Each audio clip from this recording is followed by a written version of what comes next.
ரெட்ரோலுக்ஸ் குடும்பங்களுக்கு வணக்கம். இன்றைய நிகழ்ச்சியில ஒருத்தரை பத்தி தான் பேச போறோம். ஆமா, அதனால மட்டும்தான் பேச போறோம். அதுல எதுவுமே இல்லை, யாருடைய விஷயமும் இல்லை. நீங்களும் சொல்லலாம், நானும் சொல்லலாம், எல்லாருமே வந்து பேசலாம். ஏன்னா இன்னைக்கு அவரை பத்தி தான் எல்லாருமே வந்து பேசிட்டு இருக்காங்கன்னும் போது இது ஏதோ அவரை புகழ்ந்து பேசுறதோ, இன்னைக்கு அவர் பர்த்டேன்றதுனால அவரை புகழ்ந்து பேசுறதோ, அவருக்கு துதி பாடுறதோ அந்த மாதிரிலாம் கிடையாது. உண்மையாவே ஒரு ஒரு மாற்றம் அப்படின்னு ஒன்று நடந்திருக்கு. உண்மையாவே அவர் வந்து ஒரு ஒரு அதிசயமான ஒரு நபராக தான் இன்னைக்கு தமிழ்நாட்டு மக்களால் வந்து பார்க்கப்படுறாருன்னும் போது வேற யாரும் கிடையாது, நம்மளுடைய ஆஸ்தான தமிழ்நாட்டுடைய முதலமைச்சராக இருக்கக்கூடிய திரு ஜோசப் விஜய் அவர்கள் பற்றி தான். முதல்ல அவருக்கு வந்து நம்மளுடைய பிறந்த நாள் வாழ்த்துக்களை வந்து ரெட்ரோலுக்ஸின் சார்பாக வந்து தெரிவிச்சுக்கிறோம். 52 வயதில் அவர் வந்து ஒரு முதலமைச்சராக இருக்கார். அதுவும் வந்து 2.5 வருடத்தில் ஒரு கட்சியை ஆரம்பித்து 2.5 வருடத்திலேயே ஆட்சியை பிடித்து முதலமைச்சராகவும் ஆயிருக்காருன்றது சாதாரண விஷயம் கிடையாது. ஆனால் இன்னொரு பக்கம் வந்து என்னதான் அவர் வந்து ஒரு சிஎம், அவர் வந்து ஒரு சிஎம் அவருக்கு ஒரு வாழ்த்தெல்லாம் தெரிவித்தாலும் அது ஒரு ஃபுல்ஃபில்டாக இல்லை, ஒரு சாட்டிஸ்ஃபைடாக இல்லை. கார்த்தி அவர் வந்து இப்போ வந்து விஜய் அவர்கள்னு சொல்லக்கூடாது, நீங்கள் வந்து சிஎம் சார்னா நீங்கள் வந்து அது ட்ரை பண்ணுறோம். பட் ஆனால் அது வர மாட்டேங்குது. சம்டைம்ஸ் வந்து அது அப்படியே பழகிட்டோமா, அதனால வந்து விஜய் அவர்கள் தான் வந்து வருது. இல்லை, நான் அப்படி என்ன சொல்ல வரேன்னா, என்னதான் அவர் ஒரு சிஎம்மா நம்ம இன்னைக்கு அவருக்கு வாழ்த்தெல்லாம் தெரிவித்தாலும் அவரை வந்து தளபதி அப்படின்னு சொல்லி மென்ஷன் பண்ணி விஷ் பண்ணாதான் வந்து நமக்கு வந்து ஒரு ஃபுல்ஃபில்டாக இருக்கு. அதனால தளபதி விஜய் அவர்களுக்கு தான் வந்து இன்னைக்கு பிறந்த நாள் வாழ்த்துக்கள். ஏன்னா அவரை பற்றி சொல்லணும் அப்படின்னா கிட்டத்தட்ட ஒரு 33 வருஷமா ஒரு ஃபீல்டில் இருக்காரு. அந்த ஃபீல்டுலேருந்து அப்படியே அங்கேருந்து நகர்ந்து இல்லை நான் இதை குயிட் பண்ணுறேன், இங்கேருந்து குயிட் பண்ணி நான் இந்த இடத்துக்கு வரப்போகிறேன் அப்படின்னு ஒரு தீர்க்கமான முடிவு எடுத்து வரதுன்றது சாதாரண விஷயம் கிடையாது. நான் வந்து நிறைய அட்மைர் பண்ணியிருக்கேன். நடிகராக ஒரு பர்சனாலிட்டியாக தனிநபராக நான் நிறைய அட்மைர் பண்ணியிருக்கேன். என்னுடைய பார்வை வந்து அவரை பற்றின வேற மாதிரி இருக்கும்.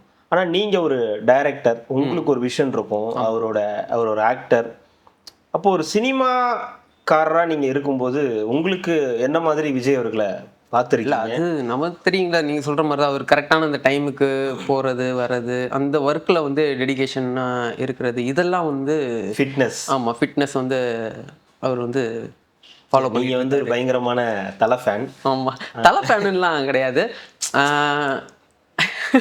அவ்வளோதான் தானே, தலை ஃபேன் தானே. அப்படிலாம் இல்லைங்க, தலை ஃபேன் தீவிரமான தலை ஃபேனா இல்லையா? அது குடும்பத்துல இருக்கிறவங்க எல்லாரும். குடும்பம்னா என்னோட ஆமாவா இல்லையா? ஆமா, இங்கிலீஷ் எல்லாம் பேசாத, ஆமாவா இல்லையா? ஆமாம் தான். இல்லை, எனக்கு பர்சனலா அதுக்கப்புறம் பிடிக்க ஆரம்பிச்சது எப்போன்னா, சினிமா விட்டுட்டு கட்சி தான் அப்படின்னு சொல்லிட்டு மக்களுக்காக நான் வரப்போறேன் அப்படின்னு சொன்னதுலேருந்து எனக்கு வந்து ரொம்ப பிடிக்க ஆரம்பிச்சிச்சு. நான் இது பண்ணதை விட இவர் வந்து பயங்கரமா அவர் வந்து நான் கூட நிறைய விமர்சனம்லாம் இப்போ உங்களுக்கு எல்லாம் தெரியும். அது வந்து அரசியல் இருக்கும்போதே நிறைய விமர்சனங்கள் அவர் மேல வந்து வச்சிருக்கேன். தனியா பேசும்போது நிறைய சொல்லுவேன், நிறைய இது மாதிரி பண்றாங்க, எப்படிங்க அதெல்லாம் சாத்தியம் அப்படி இப்படின்னு நிறைய விஷயங்கள் பேசியிருக்காங்க. அவர் இல்லை அதெல்லாம் கிடையவே கிடையாது, அதெல்லாம் நீங்க அப்படி சொல்லல. நானுமே பக்கத்து வீட்டுக்கு பசங்க போட்டி போட்டு இது பண்ணுவோம்.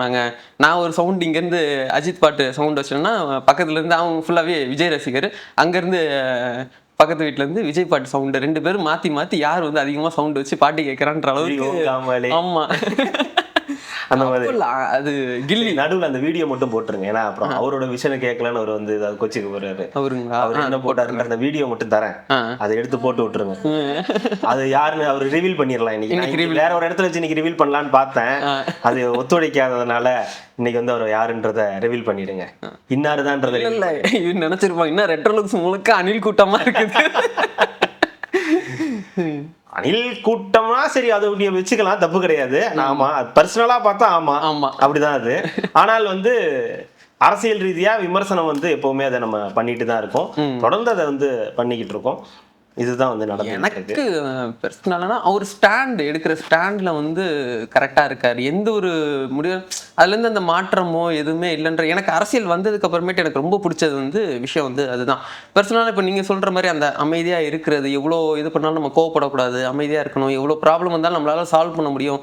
நமக்கு தான் தெரியுங்களோ, ஒரு பிரச்சனை வந்தாலே ஐயோ போச்சுன்னு ஆடும்போது அவ்வளோ பிரச்சனை வந்துமே ஒரு கூலாக இப்படி ஹேண்டில் பண்ணி அதை வந்து கொண்டு போகணும், அமைதியாக இருந்து இப்படி கொண்டு போகணும். இந்த இந்த மாதிரி சில விஷயங்கள் எல்லாமே அவர்கிட்ட இருந்து நம்ம வந்து பர்சனலா வந்து கத்துக்கலாம்.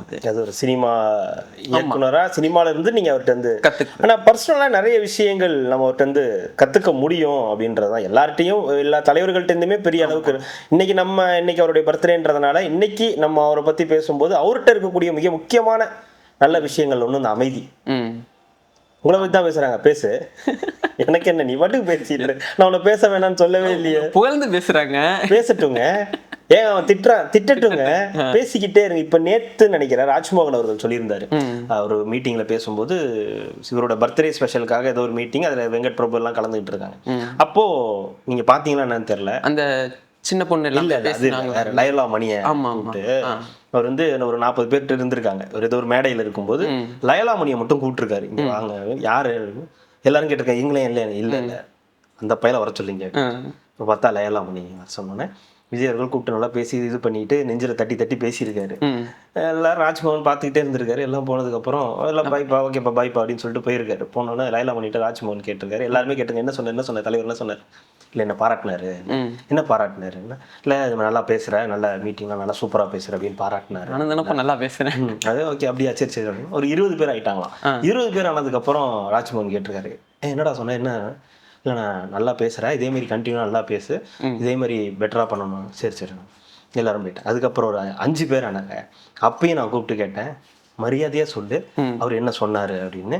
ஏன்னா எனக்கு நல்லா தெரியும், உன்னை பற்றி எனக்கு தெரியும், என்னை பற்றி உனக்கு தெரியும். சொன்னேன், இல்லைண்ணே நீ என்ன மேடையில் ரொம்ப ஓவராக பேசுகிற, டிபேட்லலாம் பார்த்தேன் மற்ற கட்சிக்காரங்களாம் ரொம்ப மோசமாக பேசுகிற, இந்த மாதிரிலாம் பேசுகிறவனை கட்சி விட்டு தூக்கிடுவேன், வெளியே அனுப்பிச்சி விட்ருவேன், ஒழுங்கா இருந்துக்க அப்படிலாம் பேச. இல்லைண்ணே உங்களை பத்தி தப்பா பேசினாங்க, அதான் நெஞ்சு வெடிச்சு, அதெல்லாம் வெடிக்கக்கூடாது, அதெல்லாம் உள்ளேயே வச்சுக்கணும், அது மாதிரிலாம் வெடிக்கிறதெல்லாம் விடக்கூடாது, இந்த மாதிரி பேசுனீங்கன்னா நான் கண்டிப்பா நடவடிக்கை எடுப்பேன் பார்த்துக்க அப்படின்னு சொன்னாருங்க.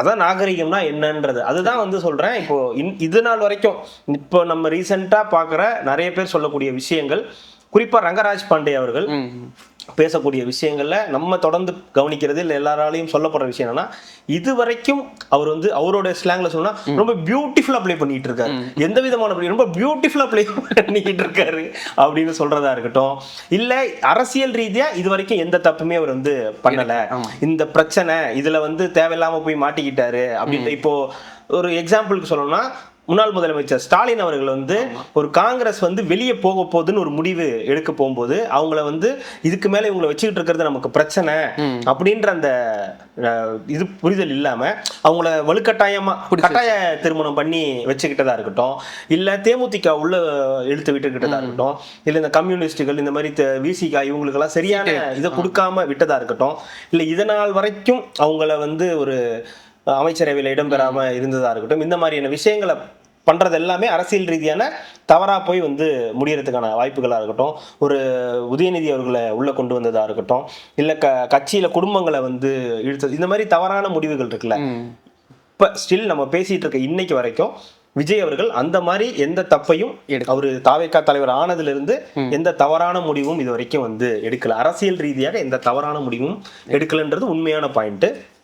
அதே மாதிரி ரொம்ப எல்லாரும் சொல்றாங்க அவர் அமைதியா இருக்காரு, அவர் பேசவே மாட்டேங்கிறாரு, ஒரு மாதிரி அவங்க சொல்ற வார்த்தையை சொல்ற சோம்பேறி மாதிரி இருக்காரு, ஒரு மாதிரி அப்படியே போய் சோர்ந்து போய் உட்கார்ந்துருக்காரு.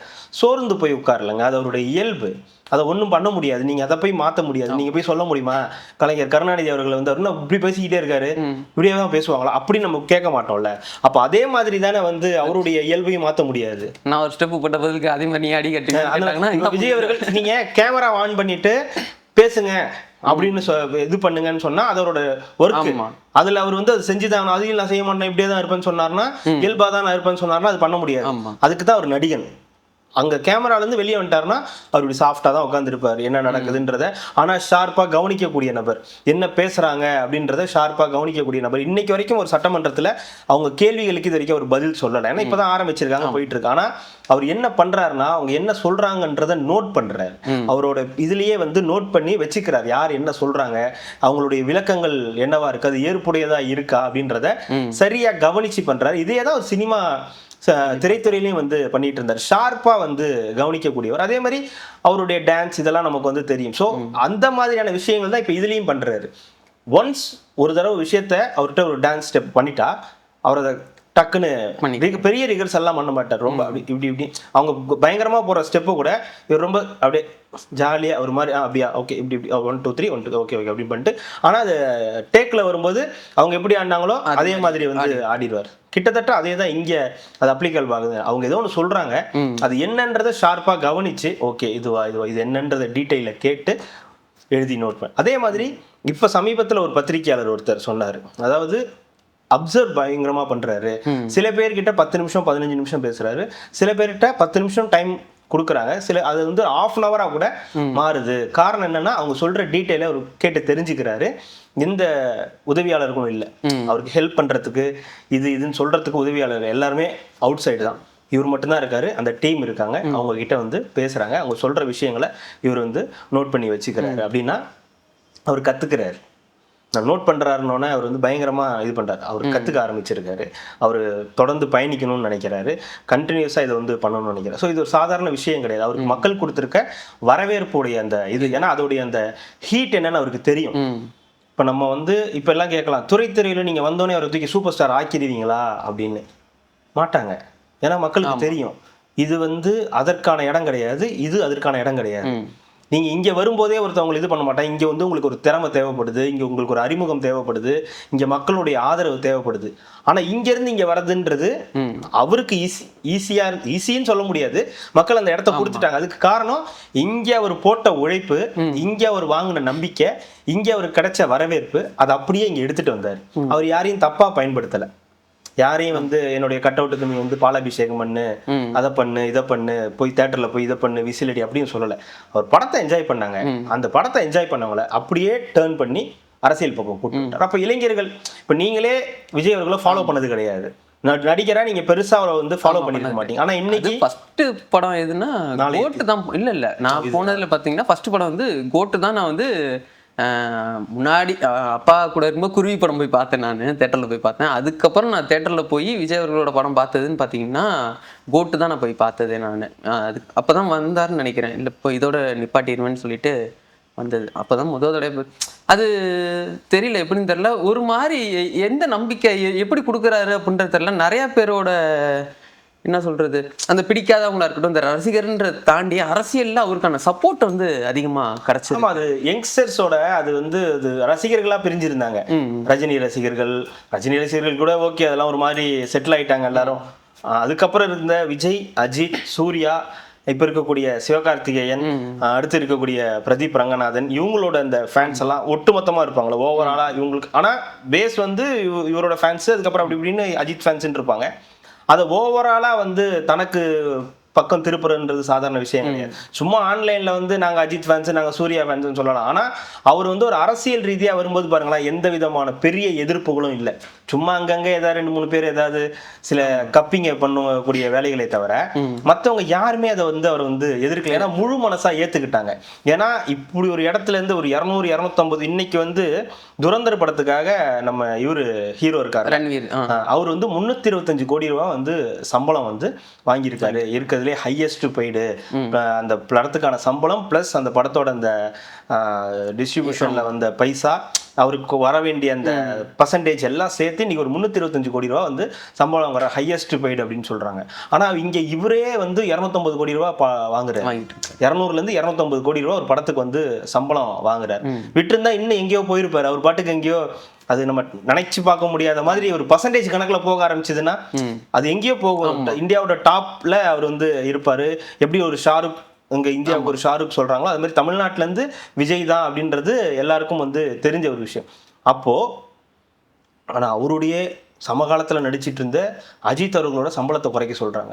150 கோடி வந்து இப்ப 110 கோடிக்கு வர சொல்றாங்க அப்படின்ற செய்தியும் இந்த வேலையில நம்ம வந்து பாக்குறோம். அப்படின்னா அப்ப அவருடைய இமேஜ் எங்கேயோ இருந்துச்சு, அவரோட மார்க்கெட் அப்படின்றது வேற இடத்துல இருந்துச்சு. சமீப காலமா அவர் நடிச்ச பல படங்கள் வந்து சுமார் தான், ஒரு டாப் நாச் தான். அப்படி ஒரு துப்பாக்கி, ஒரு கத்தி அப்படின்னு சொன்னானே போய் உட்கார்ற மாதிரி, மெர்சல்னு சொல்ற மாதிரி படம் இல்லை, ஒரு கில்லி போக்கிரின்னு சொல்ற மாதிரி ஷூர் ஷார்ட்டா படங்கள் வந்து இல்லை. ஒரு மாதிரி ஆவரேஜ் இல்லை பிலோ ஆவரேஜ் அப்படிதான் இருக்கும். ஆனா வசூல் பார்த்தீங்கன்னா வேற லெவல்ல இருக்கும். ஏன்னா அதுதான் அவர் வாங்கின நம்பிக்கை. அது படம் நல்லா இருக்கோ நல்லா இல்லையோ ஒன்ஸ் போய் பார்த்துட்டு வந்துடணும், குடும்பத்தோட போய் அந்த படத்தை போய் பார்த்துட்டு வந்துடணும். அதுக்கப்புறம் நம்ம விமர்சிக்கலாம், அதுக்கப்புறம் நம்ம வந்து பேசிக்கலாம் வச்சுக்கலாம். ஆனா படத்தை போய் ஒரு தடவை போய் பார்த்துட்டு, இப்பெல்லாம் ஒரு சில படங்கள் நம்ம வந்து காதால கேட்டோடனே 2-3 தடவை கேட்டோடனே கன்ஃபார்ம் ஆயிடும். ஏன்னா ஒரே நிமிஷத்துல ரிவ்யூ போட்டுறாங்க. படம் போய் பார்க்கறானுங்க, ஒரு 59 செகண்ட் தான் ஒரு ஷார்ட்ஸ், அந்த ஷார்ட்ஸ்லயே படத்தை முடிச்சு வேலையை முடிச்சு போக வேண்டிய ஒரு 500 பேரையும் கெடுத்து விட்டு போயிடுறாங்க. ஆனா அவருடைய இது ரீச் என்னன்னா, படம் நல்லா இருக்கு நல்லா இல்லை நீ சொல்லு அதை பத்தி எனக்கு கவலை இல்லை, நான் போய் அந்த படத்தை பார்க்க போறேன் குடும்பத்தோட, இவ்வளவுதான் விஷயம். ஸோ அந்த நம்பிக்கையை பெற்றார்ல, அதுதான் அவருடைய வெற்றி. அதுதான் இன்னைக்கு அரசியல் வரைக்கும் கொண்டு வந்து விட்டுருக்கு. வெறுமனே நம்ம வந்து விஜய் அவர்களுடைய புகழ், ரஜினிகாந்த் அவர்கள் கூட சொன்னார், அவருடைய அந்த திரைப்புகழ் அவருக்கு பெரிய அளவுக்கு உதவி இருக்கு. ஆமா, திரைப்புகழ் அவருக்கு பெரிய அளவுல உதவி இருக்கு. அதை தாண்டி மற்ற ரசிகர்களுடைய நம்பிக்கையும் வந்து வாங்குறாரு. ரெண்டாவது, எளிய குடும்பங்கள்ல கூட விஜய் அவர்கள் போய் சேர்ந்திருக்காரு அப்படின்றதுதான். இப்போ ரொம்ப எளிய குடும்பமா இருக்கும், அந்த குடும்பத்துல விஜய் அவர்கள் வந்து போய் சேர்ந்திருக்காரு அப்படின்றது. அதுவும் பெண்கள் கிட்ட அவர் போய் பயங்கரமா ரீச் ஆயிருக்காரு. எப்படி ஒரு குழந்தைங்கள்ட்ட, ஒரு யங்ஸ்டர்ஸ்ட, ஒரு ஆண் பெண் அப்படின்னு பார்க்காம, ஒரு பையன் ஒரு பொண்ணு அப்படின்லாம் பார்க்காம போய் ரீச் ஆயிருக்காரோ, அதே மாதிரி பெண்கள் கிட்ட பயங்கரமா போய் ரீச் ஆயிருக்காரு. நம்ம கூட ஒரு நம்ம சப்ஸ்கிரைபர் சொல்லியிருந்தாங்கல்ல, 80s 90s அந்த லேடிஸ் எல்லாமே ஆமா எங்களுக்கு பெரிய பங்கு இருக்கு அப்படின்னு சொன்னாங்களே, அது வந்து உண்மை. அது பயங்கரமா போய் அந்த இடத்துல வந்து ரீச் ஆயிருக்காரு. அப்போ ஒரு மாற்று தேவைப்பட்ட இடத்துல ஜெயலலிதா மாதிரி ஒருத்தவங்க இல்ல, பெண்கள் நம்பிக்கையை வாங்குறதுக்கு இல்ல, ஒருமனே ஸ்கீமை கொடுத்து முதலமைச்சர் மு.க. ஸ்டாலின் முன்னாள் முதலமைச்சர் வந்து வாங்கிட்டாரு, இனிமே பெண்கள் ஓட்டெல்லாம் அவங்களுக்கு தான் சொல்லிக்கிட்டு இருந்த இடத்துல இல்ல இல்ல இல்ல நீங்க எல்லாரும் தப்பு கணக்கு போடுறீங்க, அதுக்கு நான் இருக்கேன் அப்படின்னு சொல்லி அந்த நம்பிக்கையை வந்து வாங்குறாருல, அது வந்து அந்த சாதாரண விஷயம் கிடையாது. பெண்கள் வந்து எப்போ ஒருத்தரை நம்ப ஆரம்பிக்கிறாங்களோ அப்போ வந்து கிட்டத்தட்ட அவங்க வந்து அவங்கள இதுக்கப்புறம் நீங்க அவ்வளவு சீக்கிரத்துல வந்து சாய்க்க முடியாது. வெற்றி தோல்வி இருக்கும், ஜெயிப்பாங்க தோப்பாங்க, ஆனா இந்த அரசியல் களத்தை விட்டு அவங்கள வந்து அவ்வளவு சீக்கிரம் நீங்க வந்து, ஏன்னா ஆண்கள் பெரும்பாலும் வந்து தெரியும் ஒரு மாதிரி மாடரேட்டா இருப்பாங்க, சில நேரத்துல ஃபிக்ஸட் ஆயிடுவாங்க. அவன் என்ன நல்லது பண்ணாலும் சரி அவனுக்கு நான் ஓட்டு போட மாட்டேன், ஜெயலலிதா என்ன நல்லது பண்ணாலும் சரி நான் அவங்களுக்கு ஓட்டு போட மாட்டோம், திமுக என்ன நல்லது செஞ்சாலும் சரி நான் அவங்களுக்கு ஓட்டு போட மாட்டேன், ரெட்டால தான் அப்படின்னு இருக்கக்கூடிய மைண்ட் செட்ல இருக்கிறவங்க. அதனால அது வந்து எப்போ வேணாலும் மாறும், இப்படி ஒரு மாதிரி இருக்கும், இல்லை ஃபிக்ஸட் டெபாசிட்ல போட்ட மாதிரி இருக்கும். அது எப்படி சொல்லணும்னா ஒரு மாதிரி அபரிவிதமான ஒரு அன்பு வச்சிருக்காங்க. அது அவரை பத்தி ஏதோ ஒரு விமர்சனம் வந்தா இல்ல அப்படி இருக்காது, அவர் எதை சொன்னாலும் கிடையாது, ஃபர்ஸ்ட் வரது இல்ல, தப்பே பண்ணியிருந்தா கூட அதெல்லாம் பண்ணிருக்க மாட்டாருனாங்க. அப்புறம் கொஞ்ச நேரம் கழிச்சு ஆமா அப்படியே பண்ணா என்ன தப்பு, இப்ப யாரும் பண்ணாத அதை வந்து ஓகே ஆமாங்க என்னங்க இப்ப அப்படின்ற மாதிரி இப்ப போறது இல்ல. அதை வந்து விஜய் அவர்கள் ரொம்ப இதுவா வச்சு ஃபிக்ஸ் பண்ணிட்டாரு, ஃபிக்ஸட் டெபாசிட் மாதிரி. இப்போ அவர் ஃபிக்ஸ் பண்ணிட்டாரு, இவங்க ஓட்டெல்லாம் இனிமே எனக்கு தான். அதாவது யங்ஸ்டர்ஸோட இந்த ஓட்டு அதுக்கப்புறம் வரதெல்லாம் மாறும், அதுக்கப்புறம் இந்த ஆண்கள் ஓட்டு வரும் போகும், அதெல்லாம் இல்லை. பெண்கள் ஓட்டை ஃபிக்ஸடா கிட்டத்தட்ட ஃபிக்ஸ் பண்ணி வச்சுட்டாரு. இனிமே பெண்கள் ஓட்டுனா எப்படி ஜெயலலிதா அவர்களுக்குன்னு சொல்லிட்டு இருந்தாங்களோ அது மாதிரி இனிமே பெண்கள் ஓட்டுனா அது விஜய் அவர்களுக்கு தான் இருக்கும் அப்படின்ற ஒரு இடத்துக்கு அவர் வந்து நகர்ந்துட்டு இருக்காருன்றதை நம்ம வந்து பார்க்கணும். அது மட்டும் கிடையாது, எளியவர்களையும் அதிகாரத்துல உட்கார வச்சது. இது என்னன்னே தெரியாது, அதிகாரம்னா என்ன, அதிகாரத்தை பார்த்து பயந்தவங்க, அதிகாரத்தை வந்து வியந்து பார்த்தவங்க, இந்த இடத்துக்கு நம்ம எப்படி போக முடியும், இதுக்கும் நமக்கு என்ன சம்பந்தம் அப்படின்னு இந்த ஒரு கவுண்டமணி படத்துல எம்எல்ஏ ஐயோ அதுக்கெல்லாம் ரொம்ப பிடிக்கணுமே, ஐயோ மாப்பிள்ள அந்த கருமத்துக்கு நம்ம படிக்கவே தேவையில்லை அப்படின்ற மாதிரி எந்திரிச்சு நில்லு, ஓ சண்டை போட எத்தனை பேர் அடிப்போம், ஒரு 10 பேரை இது இருந்தா 100 பேர் அடிக்கிற, ஓ நீ அதுக்கு சரியான ஆளி அப்படின்னு சொல்ற மாதிரிலாம் இப்ப இல்ல. இப்ப நீங்க ஒரு இயக்கத்துல, இப்ப தாவேக்கா மாதிரி ஒரு இயக்கத்துலன்னா நீங்க நல்லது செய்யணும்ன்ற அந்த எண்ணம் இருக்கு இல்லையா, அதுதான் அவங்களை அந்த இடத்துக்கு கொண்டு போயிருக்கு. நம்ம வந்து ஒரு ஜாதியை பார்த்து ஓட்டு போட்டு, நம்ம வந்து ஒரு மதத்தை பார்த்து ஓட்டு போட்டுட்டு இருந்து, இல்ல காசை வாங்கிட்டு ஓட்டு போட்டு இடத்துல இதெல்லாம் எதுவுமே கிடையாது. முழுக்க நீங்க அதை எதுவுமே நம்ப வேண்டாம், நான் வரேன், நான் நல்லது செய்யறேன், என்னை நீங்க நம்புங்கன்னு சொல்றது. அது சரியா தப்பான்றது அடுத்த பிரச்சனை. ஆனா அந்த ஒரு வார்த்தையை நம்பி நான் வந்து உங்களுக்காக ஓட்டு போடுறோம் அப்படின்ற அந்த மக்களோட நம்பிக்கையை பெறதெல்லாம் பல வருடங்களுக்கு முன்னாடி நடந்தது. நம்மளோட அப்பாக்கள் காலத்துல அப்பாக்கள் நமக்கு சொன்ன கதையெல்லாம் உண்டு, அப்பாவும் தாத்தாவும் சொன்ன கதையெல்லாம் உண்டு. எம்ஜிஆர் வருவாரு, அப்படி இருப்பாரு, இப்படி இருப்பாரு, பாட்டிங்கெல்லாம் வரும், அவர் வந்து பாட்டிங்க கிட்ட வந்து ஆசீர்வாதம் வாங்குவாரு, இந்த பாட்டிங்கெல்லாம் அவரை கொஞ்சம், இந்த பாட்டிங்களுக்காகவே அவர் வந்து இருப்பாரு, அவர் வந்து சாப்பாடு இது பண்ணுவாரு போடுவாரு.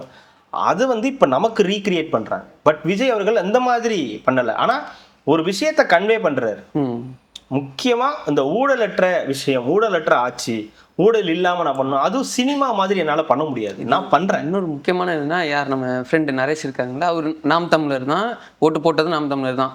ஓட்டு போட்டது முன்னாடி வரைக்குமே அவர் நாங்கள் திவிக்க ஒன்றும் இல்லைங்க, எதுவும் பெருசாக இல்லைங்க, பிரச்சாரத்துக்கே போக மாட்டேங்கிறாங்க, என்ன இருக்குது எக்ஸ்பீரியன்ஸ் இல்லைன்னு சொல்லிட்டு இருந்தவங்க நேற்றுக்கு பேசும்போது கால் பண்ணி சொன்னார், இந்த சதுப்பு நிலம் இது சொன்னாங்கல்ல, இது பண்ணாங்க, நல்ல ஒரு விஷயம் அப்படின்னாங்க. அப்புறம் இன்னொரு இதுன்னா எப்படி இருக்குது அப்படின்னா, அவங்க ஃப்ரெண்ட் சர்க்கிளில் சொல்லும்போது இந்த மாதிரி கனிம வளம்னா முன்னாடி வந்து கொடுத்து வாங்குறதுலாம் ஓரளவு இதாக இருந்துச்சு, இப்போ கொடுக்கவும் முடியல, வாங்குறதுக்கும் யோசிக்கிறாங்க அப்படின்றப்போ இங்கே ஏதோ ஒரு சேஞ்சு நடக்குதுன்றப்போ கொஞ்சம் கொஞ்சமாக, அதாவது அவர் வேணாம் இல்லை வேற கட்சியில் இருக்கிறவங்க கூட அவர் சைடு வந்து இழுத்துக்கிட்டு இருக்காரு. அதாவது இல்லை, அது நீங்க ஒரு கட்சி சார்ந்து இருக்கலாம், உங்களுக்கு அந்த கட்சி மேல அபிமானமா இருக்கலாம், ஆனா உங்களுக்கு நடக்க வேண்டிய பிரச்சனை இந்த ஆட்சியின் மூலியமா தீர்ந்துச்சுன்னா அப்ப அவங்களுடைய தாட் என்னவா இருக்கும்? பரவாயில்லையே, நம்ம சப்போர்ட் பண்ண கட்சி கூட நம்ம ஆட்சி காலத்துல இல்லாம இருந்த விஷயம் கூட இப்ப நமக்கு நடக்குது அப்படின்ற வந்து ஒரு எண்ணம் வரும். ரெண்டாவது, அவர் பேசணும், அவர் வந்து பேசவே மாட்டேன், லேட் ஆகும்,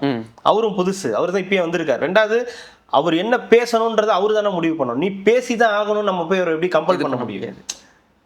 ஒருத்தர் பேசிட்டு இருக்காரு, நீங்க பேசாதீங்க, எங்களுக்கு பிடிக்கலன்னு சொன்னா, நீங்க பேசாம இருக்கணும் அப்படின்னு சொன்னா எப்படி வந்து ஒரு வன்முறையோ அதே தான் வந்து இருக்கும். நீ பேசியாகும், நீ என்ன பேசக்கூட மாட்டேங்கிற, உனக்கு பேசக்கூட தெரியாதா, உன்னைய போய் எப்படி நாங்க சிஎம்மா ஏத்துக்க முடியும், உனக்கு என்ன இது கூட தெரியாம உன்னை எப்படி முதலமைச்சரா வச்சுக்க முடியும்னா, முதலமைச்சரா வச்சுக்கிறது நீ இல்ல, மக்கள். அந்த மக்கள் ஒட்டுமொத்தமா பெரும்பான்மையா தேர்ந்தெடுத்த மக்கள் தான் வந்து சிஎம் ஆக்கி வச்சிருக்காங்க. நீங்க நினைக்கிற மாதிரிலாம் அவர் பேச முடியாது, நீங்க நினைக்கிறதெல்லாம் அவர் பேச முடியாது. ஆனா நீங்க ஒண்ணு நினைக்கிறீங்கல்ல, இந்த அரசாங்கம் எப்படி இருக்குன்னு நினைக்கிறீங்களா, அதை அவர் செய்யணும். அதுதான் அவர் வேலை, அதை தான் அவர் வந்து ட்ரை பண்றாரு. அதுதான் இப்பயும் அதுதான் சொல்லல, செயல். ஸோ சொல்லிக்கிட்டே இருக்கிறதும் பேசிக்கிட்டே இருக்கிறதும், பேசி பேசி இப்படி அப்படி அப்படி இப்படி இப்படின்னு மாற்றி மாற்றி பேசுறதை விட, இது நடக்க போது, இதை நாங்கள் பண்ணுறோம், இதை நாங்கள் பண்ணிக்கிட்டு இருக்கோம், இதை நாங்கள் முயற்சி பண்ணுறோம், இதுக்கான வேலைகளில் ஈடுபட்டு இருக்கோம்னு போகிறது தானே ஒரு நல்ல கவர்னன்ஸாக இருக்க முடியும். ஒரு கரண்ட் இஷ்யூவாக இருக்கட்டும், இபியோட பிரச்சனையா இருக்கட்டும், இல்லை நாட்டினுடைய நிதிநிலை பிரச்சனையா இருக்கட்டும், என்ன இருக்குன்றத ஓப்பனாக சொல்லிட்டு, இப்போ நம்ம லைவ் கட் பண்ணதை எல்லாரும் வந்து குறையா சொன்னோம். இன்னைக்கு லைவ்ன்றது நடந்துகிட்டு இருக்கு, லைவ் வந்து போயிட்டு இருக்குன்றத நம்ம வந்து பார்க்குறோம். அதுலேயும் ஒரு டீமுக்கு பொறுக்கலை, ஐயோ எங்களாலாம் முடியாதுனாலும் சரி போயிட்டு தயவு செய்து இங்கே இருக்காங்க. அதே தான், நீங்கள் பழைய ஃபார்மேட்டு தான், எங்களை பேச விடணும், நாங்கள் இப்போ பேசி ஆகணும், சபாநாயகர் சொல்லிட்டாரு, வெயிட் பண்ணு, டைம் தரேன். இதுல சொன்ன மாதிரி கத்திக்கிட்டே இருக்க, நடக்க விடாம கூட்டு வெளில போய் விடுங்க அப்படின்னு சொல்லுவாருன்னு நினைச்சேன். சொல்லிட்டாரு, வெளில போய் விட்டுருங்கட்டாரா? வெளியே போயிட்டு இவங்களை கூப்பிடுங்க, அவங்கள வெளியே அனுப்பிச்சு விட்டுருங்கன்னு தான் சொன்னாரு. இல்ல, அவர் சொல்லிக்கிட்டே இருக்காரு, இந்த விதியின் கீழே படிச்சாச்சுங்க, இந்த மாதிரி இதுல இருந்து பேசுறதுக்கு எதுவும் கிடையாது, விடுங்க. அப்பயும் கூட அவர் சொன்னாரு, அதுக்கு உங்களுக்கு ஒரு நேரம் வரும் இல்லையா, அப்ப நீங்க பேசுங்கன்னு.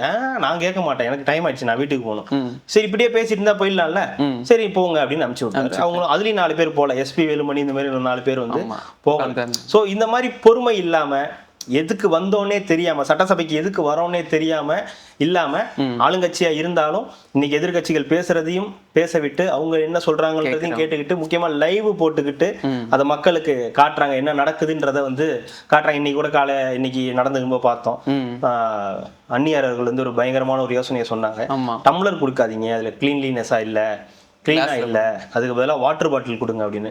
டக்குன்னு தலைவருக்கு பழைய ஞாபகம் வந்துருச்சு, ஓபிஎஸ்க்கு. அதெல்லாம் வேணாம், தூக்கி அடிச்சிருவானுங்க, வேணான்ட்டு அங்கிருந்து பின்னாடி தங்கம் தென்னரிசி, இது ஏதோ சொந்த அனுபவத்தினால சொல்றீங்களா, எனக்கு ஒரு டவுட் வருதுன்னு ஒரு ஜாலியா ஒரு மாதிரி போச்சு. வாட்டர் பாட்டில் கொடுக்கறது நல்ல யோசனை தான், ஆனா சில பேர்லாம் ஹாட் வாட்டர் கேட்பாங்க, அப்போ உங்களால எதுவும் வந்து பண்ண முடியாது, அப்ப நீங்க இந்த மாதிரி ஏதாவது தான் கொடுக்குற மாதிரி வந்து இருக்கும். அது ஓகே, அது அவங்களுடைய சட்டசபை பிரச்சனை, அது அடிக்கடி கூட போறது இல்ல, ரொம்ப சீரியஸா போட்டுருக்கனால ரொம்ப காமெடி பண்ணேன் நான் சொன்னாங்க. What a comedy this is. அவர் பண்றதெல்லாம் காமெடி இல்ல, காமராஜ் பண்ணதுதான். நான் 8 முறை எந்திரிச்சேன், 8 முறை தலைவர் முதலமைச்சருக்கு பிறந்த நாள் வாழ்த்து சொன்னேன், இன்னெல்லாம் நான் எந்திரிக்க மாட்டேன், உட்காரவும் மாட்டேன், நான் சொல்லிட்டு தான் உட்காருவேன் அப்படின்ட்டாரு அப்படின்னு போனேன். ஸோ இந்த மாதிரி ஒரு சபையை நடத்துறதா இருக்கட்டும், ஏன்னா புதியவர்கள் ஒட்டுமொத்தமாவே எல்லாருமே வந்து புதியவர்கள், அவங்கள வந்து டார்கெட் பண்றதா இருக்கட்டும், அதையும் தாண்டி அந்த சைலன்ஸ் இருக்குல்ல, அந்த சைலன்ஸ் தான் நமக்கான செய்தி. நீ போய் பேசு, இதை பேசு, அதை சொல்லு, இதை சொல்லுன்னா சொல்ல மாட்டார். உனக்கு வேலை நடக்கணுமா, பேசணுமா, இவ்வளவுதான் விஷயம். நான் ஆதவர்ஜன் அவர்கள் வரைக்கும் கூட போக விரும்பல, நாங்க பேசினா என்ன ஆகும்னு வரைக்கும் கூட பேசல. அவர் பேசணுமா, உனக்கு வேலை நடக்கணுமா, அதை மட்டும் சொல்லு, உனக்கு இதானே வேணும், நீங்க தான் சொன்னீங்க அவர் வெளியே வர மாட்டேங்கிறாருன்னு வந்தாரு. என்ன நீங்க தான் எல்லாரும் பணியூர் போயிட்டு இருக்கீங்க. ஆமா. அப்புறம் என்ன சொன்னீங்க? அவர் பேச மாட்டேங்கிறாரு. பேசினாரு 3 நிமிஷம் தான் பேசினாரு, 5 நிமிஷம் தான் பேசினாருன்னோம். அதுக்கப்புறமா 15 நிமிஷம் 20 நிமிஷம் ஆக்குனாரு. அதுக்கான ரிசல்ட் என்னன்றதை நம்ம இப்போ வந்து பாக்குறோம். மக்கள் கேட்கலங்க. இவங்க சும்மா இந்த சபையில இருக்கக்கூடியவங்க, மீடியா தான் ஒரு வன்மத்தோட இருக்கக்கூடியவங்க, நீ ஏன் நீ என்ன பேச மாட்டியா, நீ என்ன அவ்வளவு பெரிய ஆளா, உன்னால வாய் திறந்து பதில் கூட சொல்ல முடியாதா அப்படின்னு கேட்கறீங்கல்ல. பேசுவாரு. பேச வேண்டிய நேரத்துல கண்டிப்பா அவர் பேசிதான் ஆகணும். என்ன அப்படியே இருந்துட முடியுமா என்ன? அப்சர்வ் பண்றாரு, பாக்குறாரு, கண்டிப்பா பேசுவாரு. அப்படின்றதுனால அதுக்கான வாய்ப்புகள் இருக்கு. ஆனா தாண்டி வேலை நடக்குதான்றத பாருங்க. அதுதான் முக்கியம். நமக்கு வந்து அவர் பேசுறாரு பேசலன்றது முக்கியம் இல்லை.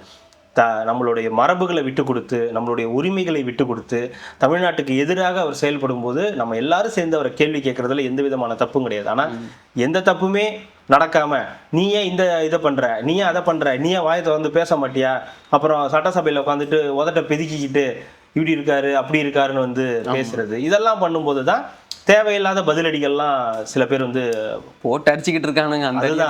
அது இன்னைக்கு இவரும் சபாநாயகர் சொல்லிட்டாரு, சில பேரெல்லாம் பண்ணிட்டு இருக்கீங்க, அதையும் வந்து நிறுத்திக்கிங்க, இல்லைன்னா ஒழுங்கு நடவடிக்கை எல்லாம் பார்த்துக்கிட்டு இருக்கு. ஆமா, ஒழுங்கு நடவடிக்கை எல்லாம் எடுக்க வேண்டி இருக்கும் அப்படின்ற மாதிரி சொல்லியிருக்காங்க. ஸோ ஒரு மிக முக்கியமான ஒரு தலைவரா ஒரு தமிழ்நாட்டுக்கு உருவெடுத்திருக்கார். இனிமே இவர் இல்லாமல் இந்த தமிழ்நாடு அரசியல் இயங்காது. இவர் இந்த வரலாறு இருக்குல்ல, அவர் எழுதின அந்த வரலாறு இருக்குல்ல, அது மிக மிக மிக மிக முக்கியமானது. ஏன்னா 60 வருட ஆண்டு கொண்டிருந்த இந்த திமுக அதிமுகவை உடைச்சி 2 பேரையும் ஆப்போசிட்ல உட்கார வச்சு, இந்த பக்கம் இவர் வந்து எங்கேயாவது ஒருத்தர் இடத்துல உட்காருவாருன்னு சொன்னாங்க. ஒரு சிலர் இவர் மட்டும் போவாரு, ராகிங் பண்ணுவாங்கன்னு சொன்னாங்க.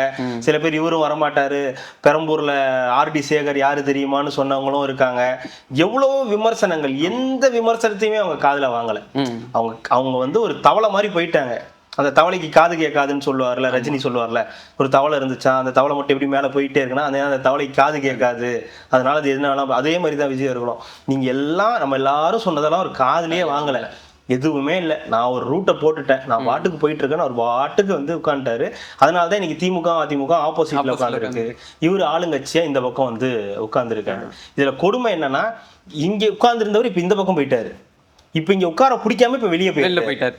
இதுதான், இது ஆல்மோஸ்ட் முடிஞ்சு போச்சு. இன்னைக்கே 4 பேர் போகல, முடிஞ்சு போச்சு. அது என்ன போகுது, அடுத்து என்ன பஞ்சாயத்து ஆக போகுதுன்னு வந்து அந்த பஞ்சாயத்து ஏற்கனவே ஓடிக்கிட்டு இருக்கு, இன்னும் கொஞ்சம் பூதாகரமா வந்து ஓட போகுது. அப்போ ஒரு பெரிய வரலாறை எழுதியிருக்க, ஒரு ஆப்போசிட்ல ஒரு மாபெரும் 2 கட்சிகள் நாங்க தான் மார்த்தட்டிட்டு இருந்த 2 கட்சி ஆப்போசிட்ல உட்கார வச்சு நீங்க இல்லடான்னு சொல்லி இந்த சைட்ல வந்து உட்கார்ந்து இருக்கிறதே வந்து மாபெரும் சாதனை. நீங்க சொன்ன நம்ம இது மாதிரி தான் நேற்றுக்கெல்லாம் போட்டோ தேடிட்டு இருக்கும் போதெல்லாம் அந்த பிரச்சாரம் போன போட்டோ அதெல்லாம் தேடும்போது ஏதோ வந்து பல ஞாபகத்துக்கு வந்து போன மாதிரியே ஒரு இருந்துச்சு. எப்படி இது நடந்துச்சு, ஹவு இட் இஸ் பாசிபிள், இது எப்படி சாத்தியம் அப்படின்ற மாதிரி அந்த இதெல்லாம் அந்த ரேஸ்ல நம்ம வந்து பெருசா கவனிக்கலன்னு, அந்த எலெக்ஷன் டைம் அந்த போகுது அப்படின்ற டைம்ல நம்ம பெருசா இதெல்லாம் எதுவுமே நோட்டீஸ் பண்ணல. நம்மளும் போங்க விஜய் பிரச்சாரத்துக்கு போயிருக்காரு, இது பேசிருக்காரு, அதை தான் பேசணுமோ. இன்னைக்கு அதை திருப்பி எடுத்து பார்க்கும்போது தான் அந்த வந்த கும்பல் அந்த எல்லாத்தையும் பார்க்கும்போது எப்பவுமே இந்த கரண்ட் இஷ்யூஸ்ல இருக்கும்போது மற்றதை பத்தி நம்ம யோசிக்க மாட்டோம். அது எழுதின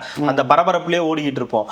ஆனா இப்போ வந்து கொஞ்சம் ரிலாக்ஸ்டா உட்காந்து அதெல்லாம் பார்க்கும்போது அவருக்கு கூடின கூட்டமா இருக்கட்டும், அவர் பேசின வார்த்தைகளா இருக்கட்டும், அவங்க ஏன் இதெல்லாம் இப்ப பேசினாங்க, ஏன் குறி வச்சா தவற மாட்டேன், தவறுமையினால் குறியே வைக்க மாட்டேன்னு சொன்னதா இருக்கட்டும், 2 பேரும் சேர்ந்து ஆப்போசிட்ல உட்காருவீங்கன்னு சொன்னதா இருக்கட்டும், தோத்ததுக்கு பிறகு நீங்க என்ன வந்து பேசுவீங்கன்னு நான் இப்பவே சொல்லதா இருக்கட்டும், எல்லாத்தையுமே அவங்க முன்கூட்டியே கிட்டத்தட்ட கணிச்சுதான் இதெல்லாம் வந்து சொல்லியிருக்காங்க அப்படின்றதுதான். இதுக்கப்புறம் ஒரு 50 வருஷத்துக்கு முன்னாடி நடந்த வரலாறு திருப்பி ஒரு 50 வருஷத்துக்கு அப்புறம் அது வந்து அது இவர் மூலியமா தான் வந்து நடந்திருக்குன்னு சொல்லலாம். இவரோட சமகாலத்துல இருந்தவங்க, இல்ல இதுக்கு முன்னாடி சீனியரா இருந்தவங்க, அரசியலுக்கு வரணும்னு ஆசைப்பட்டவங்க, இல்ல அரசியலுக்கு வந்தவங்க, எல்லாத்துக்கும் ஒரு எக்ஸாம்பிளா வந்து இருக்காரு. அதை தான் சொன்னேன். இப்போ சூர்யா ரசிகர்களா இருக்கலாம், அஜித் ரசிகர்களா இருக்கலாம், விக்ரம் ரசிகர்களா இருக்கலாம், எல்லாருக்கும் வந்து அவர் வந்து ஒரு ஐகானிக்கா வந்து மாறிட்டாரு. இன்னைக்கு அஜித் ஃபேன்ஸா கூட இருக்கலாம், அஜித் ஃபேன்ஸ் கூட வந்து எங்களுடைய காம்படிட்டர் தாண்டா அங்க வந்து சிஎம்மா இருக்காரு. அப்ப அஜித்தும் ஒரு காரணம் இல்ல, அவரு கூட காம்படிஷன் போட்டு சரி இவரு நம்மளும் தான் ரேஸ் சொல்லி அவரு தான் அரசியலுக்கு வருவாருன்னு நான் நினைச்சுக்கிட்டு இருந்தேன். கடைசியில இவர் வந்திருக்காரு. யாரோ ஒருத்தர் வந்தாங்கல்ல, வந்துட்டாங்க. நமக்கு என்ன யார் வந்து என்ன மக்களுக்கு நல்லது இல்ல நடக்கும் அதுதான் அவ்வளவுதான். சொல்றேன். இந்த ஒரு இப்ப அஜித் ரசிகர்களும் சொல்லுவாங்க எங்களால தான் அவர் வந்து சிஎம் ஆயிருக்காரு. இல்ல நீ எப்படி காரணமானீங்கன்னா, ஆமா எங்க கூட போட்டி போட்டு தானே அவர் பெரிய பறையெல்லாம் நடிச்சாரு. நாங்களும் அவனும் காம்படிஷன் கொடுத்ததுனால தானே நீங்க நல்ல படமா நடிக்கணும்னு நினைச்சு மக்கள் மனசுல போய் இடம் பிடிச்சீங்க. இப்ப நீங்க இந்த இடத்துல வந்து சொல்லலாம், தப்பு கிடையாது. ஏங்க யாரோ தண்டவாளத்துல தலை வச்சு படுத்ததுனால தான் இன்னைக்கு நீ போட்டு உட்கார்ந்துருக்கன்னு சொல்லும்போது அஜித் ரசிகர்கள் தாராளமா சொல்லலாம், எங்களால தாங்க நீங்க சிஎம் ஆயிருக்கீங்க. விஜயே சொன்னாலும் ஆச்சரியப்படுறதுக்கு இல்ல. நானே கூட சொல்லுவேன், ஆமாங்க ஒரு வகையில அஜித் ரசிகர்களும் காரணம் தான். காம்படிட்டரா இருந்தனால தான் இந்த அளவுக்கு நான் வளர ஒரு முடியும். காம்படிட்டர்லாம் உங்களுக்கு கஷ்டம். ஒரு காம்படிட்டர்லாம் நீங்க இருப்பீங்க, ஆனா இது வளர மாட்டீங்கல்ல. அந்த மாதிரி தான் உங்களுக்கு ஒரு ஆரோக்கியமான ஒரு காம்படிட்டர் இருந்தாரு. நீயா நானான்னு பாத்துக்கலாம், வா உன் படமா என் படமா என்னன்னு பாத்துக்கலாம்னு வான்னு சொல்லும்போது, அப்ப போட்டியில அவர் சூஸ் பண்ற கதைகள், அந்த கதாபாத்திரம், அதற்கு அவருக்கு மெனக்கெட்டது எல்லாம் சேர்ந்து மக்கள் மனசுல இடம் பிடிச்சு அது ஒரு நம்பிக்கையா மாறி இன்னைக்கு ஒரு சிஎம் ஆயிருக்காருன்னா அதுவும் வந்து மிக முக்கியமான ஒரு காரணம் தான். திரைத்துறை வந்து நிறைய மிஸ் பண்ணோம் அவரை வந்து உறுதியா. ரெண்டாவது என்னன்னா, என்னோட அண்ணனே இருக்காரு, அவரும் கதை எழுதியிருந்தார். ஒரு 4-5 வருஷமாவே கதை எழுதியிருந்தார். விஜய் அவர்களுக்காகவே இந்த கதை வந்து எழுதியிருந்தாங்க. டபுள் ஆக்ஷன் ஸ்டோரி தான், அது சொல்லக்கூடாது. டபுள் ஆக்ஷனில் இது பண்ணுறது அவரும் போய் பார்த்துட்டு பேசியிருந்தார். ஓகே நல்லா இருக்குது, பட் ஆனால் ஃபஸ்ட்டாக இன்னொரு இது பண்ணுங்கன்னு சூர்யாக்கெலாம் பேசியிருந்தார். சூர்யாலாம் பேசி ஓகே பண்ணியிருந்தாங்க. ஆனால் அவருக்குன்னு அது வேற இல்லை இது வேற யாராவது வச்சு பண்ணுங்கன்னு பண்ண மாட்டேன், அவருக்கு தான் பண்ணுவேன். அந்த மாதிரி அவருக்குன்னே வந்து நிறைய பேர் வந்து கதை எழுதினவங்களாம் உண்டு. ஏன் அமீர் அவர்கள் கூட ஒரு கதை, கண்ணபிரான் ஒரு கதை அவருக்காக தான் வந்து எழுதினாரு. சசிகுமார் வந்து ஒரு ஸ்டோரி ஒன்று ரெடி பண்ணி வச்சிருந்தாரு, அது அவரு தான் வந்து பண்ணணும் அப்படின்னு. இந்த மாதிரி நிறைய படங்கள்லயே இப்போ ரீசெண்டாக சொன்னாங்க, முன்னாடியே வந்த நியூஸ் அதெல்லாம் பொன்னியின் செல்வன் அவர் தான் நடிக்க வேண்டியது, அவரும் மகேஷ் பாபு நடிக்கிறது. இப்போ ரீசெண்ட் டைம்ல அது ஆர்யா அவர்கள் சொல்லியிருந்தாரு, பொன்னியின் செல்வன்ல மகேஷ் பாபுவும் விஜய் தான் ஃபர்ஸ்ட் பண்ணாங்க. டெஸ்ட் ஷூட் வரைக்கும் போச்சு போல. அதுக்கப்புறம் ஏதோ அந்த பட்ஜெட் அந்த மாதிரி இஷ்யூனால அதெல்லாம் வந்து மிஸ் ஆச்சு. முதல்வன் படத்துல அவர் தான் நடிக்க வேண்டியது. அந்த மாதிரி நிறைய ப்ராஜெக்ட்ஸ். சிங்கம் படத்துல அவர் தான் நடிக்க வேண்டியது. சிங்கம் படம் அவர்கிட்ட தான் ஃபர்ஸ்ட் போச்சு. அநேகன் படம் அவர்கிட்ட தான் ஃபர்ஸ்ட் போச்சு. வேணாங்க சிங்கம் படம்லாம் வேணாங்க, அவருக்கு சிங்கம் நல்லா தான் இருந்திருக்கும், ஒன்றும் பிரச்சனை இல்லை. என்ன அவரா இருந்திருந்தா சிங்கம் 2 வந்திருக்காரு, சிங்கத்தோட முடிஞ்சிருந்திருக்கும். சிங்கம் 2 ட்ரை பண்ணியிருக்க மாட்டாங்க. எனக்கு தெரிஞ்ச பெரும்பாலும் இந்த 2க்கெல்லாம் வாய்ப்பு அவரோட கிராஃப்ல இல்ல அந்த மாதிரி. ஆனா லியோ 2 மட்டும்தான் அப்படி ஒரு ஆப்ஷன் இருந்துச்சு. லியோ தாஸ்னா யாரு அப்படின்னு கோட்டுக்கு திருப்பி இது பண்ணி வச்சிருக்காங்களே, அது எல்லாத்துலயும் பண்ணாங்க. லியோல கூட அப்படிதானே பண்ணாங்க. அது அந்த சீக்வன்ஸ் வர மாதிரி தான் பண்ணாங்க. இல்ல ரீசெண்ட் டைம்ல அந்த படம் எல்லாமே அப்படிதானே வந்துச்சு. ஏன் இப்ப நீங்க கருப்பு எடுத்துங்களா, கிளைமேக்ஸ்ல அப்படிதானே வரும். அடுத்து ஏதோ பார்ட் 2 என்னமோ பார்ட் 2 நம்ம ஊர்ல ஓஹோன்னு ஓடிட்ட மாதிரியும் அதெல்லாம் எடுத்துதான் அதே பெரிய சக்சஸ் காட்டிட்ட மாதிரியும் 4 பாட்டுல எடுத்து ஓடி இருக்கு. காஞ்சனா 4 ஓடி இருக்குது, அரண்மனை 4 ஓடி இருக்குது. ஏன் அதெல்லாம் இல்லங்க, யாரோ தவறான தகவல் கொடுத்துருக்காங்க. நீங்க பார்ட் 2 அதாவது ஓடி இருக்குன்னா எப்படி சொல்றது, இப்ப நீங்க 4 பார்ட்டை கொண்டு போய் காட்டி கேட்டு பாருங்க, முனின்னு இல்ல, இது இவ்வளவுதான் விஷயம். அது வெற்றின்னு இவங்களா போட்டு இது பண்ணிக்கிறது தான். பெரிய சக்சஸ் எல்லாம் இந்திய அளவுலயே பார்ட் 2க்கு பெரிய சக்சஸ் கிடையாது. ஒரு சில படங்களை தவிர, ஒரு பாகுபலி, ஒரு கேஜிஎஃப், ஒரு துரந்தர், அந்த மாதிரி தான். அதிகபட்சம் நம்ம ஊர்ல எனக்கு தெரிஞ்சு ஃபர்ஸ்ட் இந்த மாதிரி ஹிட் ஆனது வந்து காஞ்சனாவும் சென்னை 28 தான். ஆமா, சீக்வன்ஸா எடுத்து ஃபர்ஸ்ட் ஓடுனது முனி, அதுக்கு வந்து காஞ்சனா, அதுக்கப்புறம் சென்னை 28, சென்னை 28 அதுக்கப்புறம் சிங்கம் 1, சிங்கம் 2, இந்த மாதிரி ஒரு சிலது தான். ஆனா பெரும்பாலும் எடுத்த 2 எல்லாமே வீணா போன படங்கள். இந்த கோ 2ன்னு ஒன்று எடுத்தாங்க, அதெல்லாம் ஏன் எடுத்தாங்கன்னு அவங்களுக்கே தெரியல. சந்திரமுகில என்ன சொல்றாங்க, சந்திரமுகி 2 எதுக்கு ஏன் எடுத்தாருன்னு சந்திரமுகிக்கே தெரியாது. என்கிட்ட காரணத்தை சொல்லுங்கடா அப்படின்ற மாதிரி. அது வாசுவுக்கும் தெரியல, ராகவ லாரன்ஸுக்கும் தெரியல. மியூசிக் போட்டா அந்த இவர் பேர் என்னமோ ஒருத்தர் ஒரு பேர் மரகத பேர் ஏதோ இந்த கீரவாணிலே பாட்டுலாம் அவர் தான் போட்டார். அவரு தான் மியூசிக் டைரக்டர். அவருக்கும் தெரியாது ஏன் இந்த படத்துக்கு நம்மள கூப்பிட்டாங்க, நம்மள ஒரு நேஷனல் அவார்டு வாங்கின மியூசிக் டைரக்டர் நம்மளே ஏன் கூப்பிட்டானுங்க அப்படின்ட்டு. ஸோ அந்த மாதிரி சில விஷயம். அதனால விஜய் அவர்கள் அதுக்கெல்லாம் ஒத்துந்திருக்க மாட்டார். அந்த மாதிரி உண்மையை நீங்க சொன்ன விஷயம் உண்மை. திரையுலகம் அவர் ரொம்ப மிஸ் பண்ணும். ரொம்ப நிறைய பேர் அவருக்குன்னே கதையை எழுதி நான் இதை வச்சுதான் பண்ணணும்னு எழுதி வச்சிருந்தாங்க. இப்ப அவருக்குலாம் என்ன பதில் சொல்ல போறாரு? அதை போய் சத்யராஜ் கிட்ட சொல்லுங்க. எதுக்கு? அவரு தானே சொன்னாரு அவர் வந்துருவாரு, மறுபடியும் படம் நடிக்க ஆரம்பிச்சிருவாருன்னு. சத்யராஜ் கிட்ட சொல்லுங்க, முடிஞ்சு அவர் நடித்து தரட்டும். எல்லாரும் உதயநிதிக்கு மாத்துங்கப்பா கதையை. இப்போ வரமாட்டாரு, டைம் ஆகும், லேட் ஆகும் எந்திரிக்க. ஸோ அதுக்கு வந்து வாய்ப்புகள் வந்து இல்லை. ஸோ உண்மையான விஷயம், திரையுலகம் உண்மையாவே ரொம்ப மிஸ் பண்ணும். ஏன்னா நம்ம வந்து பார்த்த நடிகர்கள் எல்லாருமே அவங்களோட அந்த பீக் அதெல்லாம் போய் முடிச்சு அப்படியே கொஞ்சம் ஒரு மாதிரி இவங்கெல்லாம் லெஜெண்டரி ஆக்டர் அப்படின்னு நம்ம வந்து ஃபிக்ஸ் பண்ணி அடுத்த ஜென்ரேஷனுக்கு வரும்போது அரசியலுக்கு வந்தவர் இல்லை. தன்னோட பீக் அப்படின்னு சொல்லும் போதே நான் குவைட் பண்றேன்பா போதும் அப்படின்னு.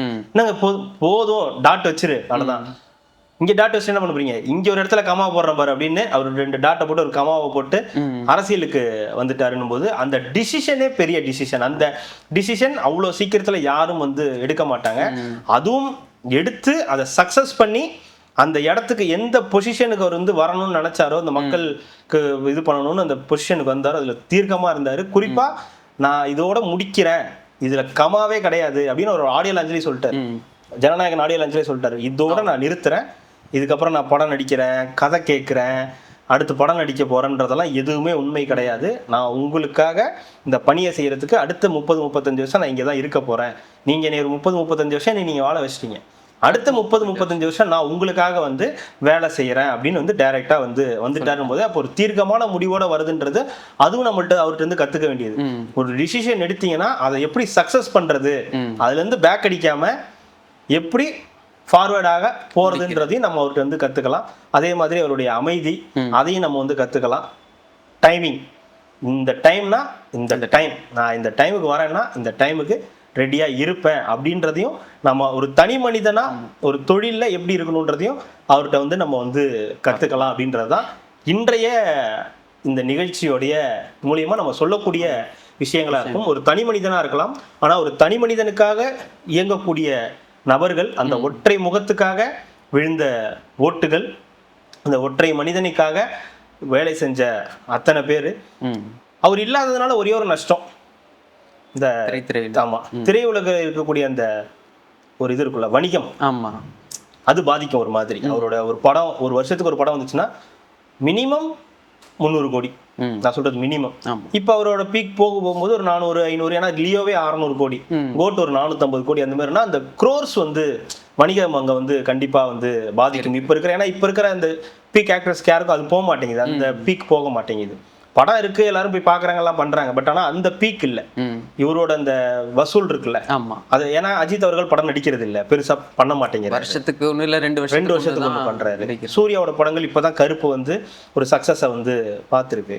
சிவகார்த்திகேயன் பண்ற கடைசி படம் பராசக்தி பார்த்தோம், அது என்ன நிலைமையில இருந்துச்சு. சிவகார்த்திகேயன் அவர்கள் இந்த மாதிரி படங்கள்லாம் நிறுத்திட்டு ஒரு கமர்ஷியலா பண்ணாருன்னா அது அவருக்கு ஒரு சக்சஸை கொடுக்கும்னு நான் நினைக்கிறேன். ஏன்னா இப்ப கமர்ஷியல் பண்றதுக்கு ஆள் இல்லை. அந்த இடம் இப்ப எப்படி நம்ம அரசியல் ஒரு வெற்றிடம் இருந்துச்சோ சினிமாவுக்கு ஒரு வெற்றிடம் வந்திருக்கு. என்னங்க இவர் பாட்டுக்கு போயிட்டாரு மக்கள் பணி பண்றேன்ட்டு, இவர் பாட்டுக்கு இவர் பண்ணிட்டு இருந்த வேலையை விட்டு போயிட்டாரு, இங்க நாங்க பார்த்து ரசிக்கிறதுக்கு ஆள் இல்லைங்க, நாங்களே ரீரிலீஸ் பண்ணி பார்த்துக்கிட்டு இருக்கோம் அப்படின்ற மாதிரி இருக்கு. அவன் நேரத்தை கூட இது போட்டிருந்தாங்க, மெர்சல் வந்து ரீரிலீஸ் பண்ணி இருந்தாங்க, அது மாதிரி பண்ற ஒரு சிச்சுவேஷன் இருக்கு. அப்போ அந்த மாதிரி ஒரு பிரச்சனை வந்து இப்போ இதுல இருக்கும்.